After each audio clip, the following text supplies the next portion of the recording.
Ayun lang. Ayun lang. Ayaw mo. Ayaw mo.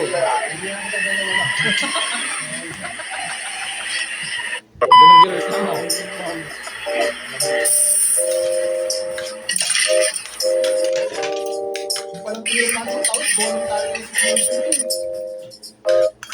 Ba't ka tuloy naman? Ano sabi sa'yo? Ano ba sabi sa'yo? Napipit na para saan daw yan? Ha? Kawit. Ano yung pinirmahan niyo? Sabi sa akin, Pinirma ka. pipirma ako Para? para yun daw. Ano yun? Pagka nakuha mo na yung 5%, ano na yan sa exit mo? Walang problema eh. Pipirma ako dyan sa sahod ng problema ang tao. Tapos kung sa pinabalik naman kayo. Yung sabi siya. Mudir-mudiran dyan.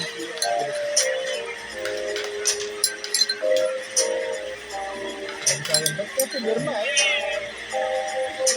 Pinis contract na ako.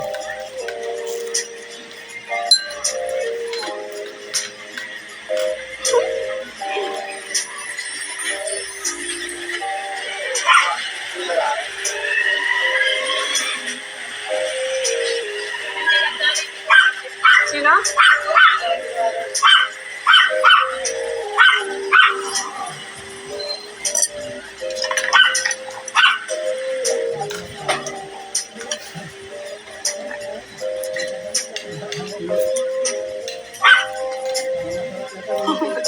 Pinauuna ko nga kanina. Kakakain ko lang. Dadali natin eh. Sabi ko unahin ang luto eh. Kasi sabi ko unahin na eh. Ayaw. Hindi.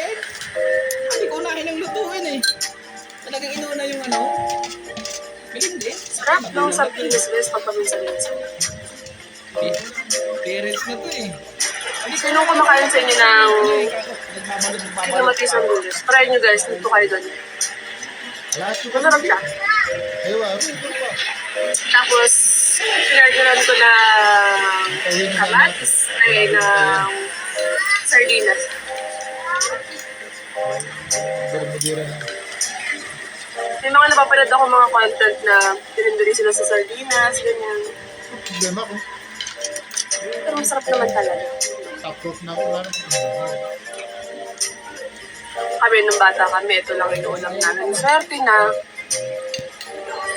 na kapag nakapag-ulam kami ng sardinas. Dati, parang ang inuulam lang namin, yung sa 30 pisong bangus, ganun, pag wala talagang pera, bangus, 30 pisong bangus, or yung kiss, tsaka yung, ano pa, dipsy.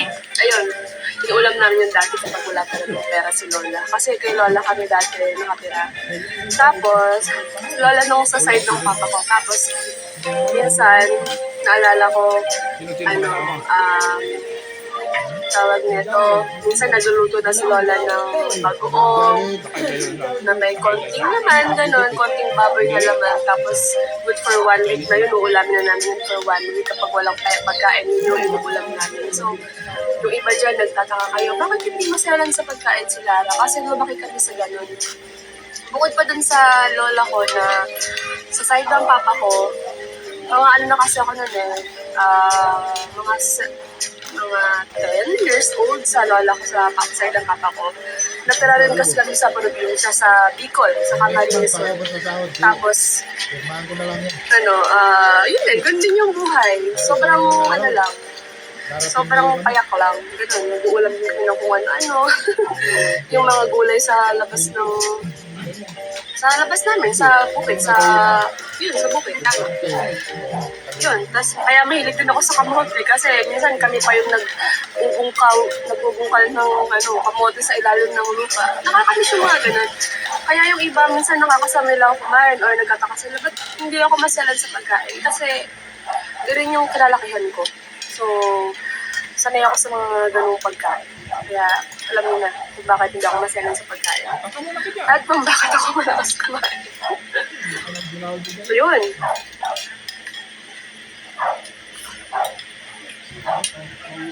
Pero lagi natin tatandaan, syempre dapat kaya yung parang resamble lang. Kahit may pagkain tayo, may pangkain tayo sa mga social na restaurant, ganyan. Nakakamiss pa rin yung mga ganitong pagkain. Baka mahulog yun. Baka mahulog. Dapat ko na mabuti. Nagsabi, inunahan natin. So yun guys, payo ko lang sa inyo. Payo ko lang din sa iba, stay humble. Diba? Kahit ano mangyari o maging estado ng buhay mo, stay humble. Right? Nagpayo pa kayo.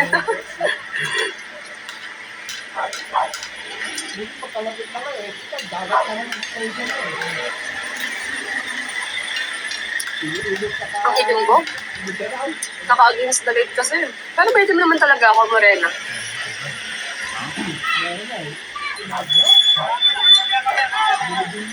Pinili ko yung tulad dun sa atin eh. Mahaba. Mahaba nila dito. Sarap ng sardinas. Walang traidor yan. Alam mo, ninilang ka. Ano pa to ah? Ew! Tiri naman, sardinas. Char.